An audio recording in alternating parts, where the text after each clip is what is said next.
आज आपण बनवत आहोत मोमोज।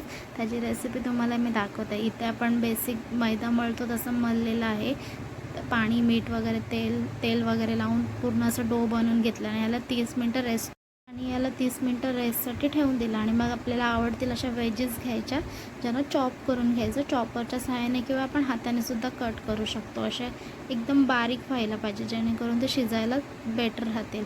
आणि मग आम्ही वेजेस घेतलेले आहेत आपल्या आवडीनुसार। मग पॅनमध्ये तेल टाकून जिंजर गार्लिक पेस्ट टाकून मग कांदा वगैरे असं सॉटे केलेला आहे, जेणेकरून तो खूप चांगल्या पद्धतीने शिजू शकेल असं।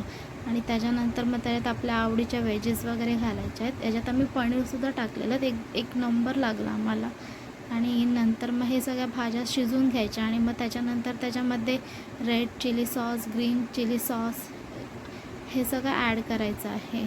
आणि मग नंतर थोडी काळी मिरी पूड आणि तिखट आपल्याला आपल्या आवडीनुसार घालून चांगल्या पद्धतीने शिजवून घ्यायचं। आणि मग ह्या सगळे शिजल्यावर ह्याला थंड करून त्याच्यानंतर आपण हाताने मोमोज केले।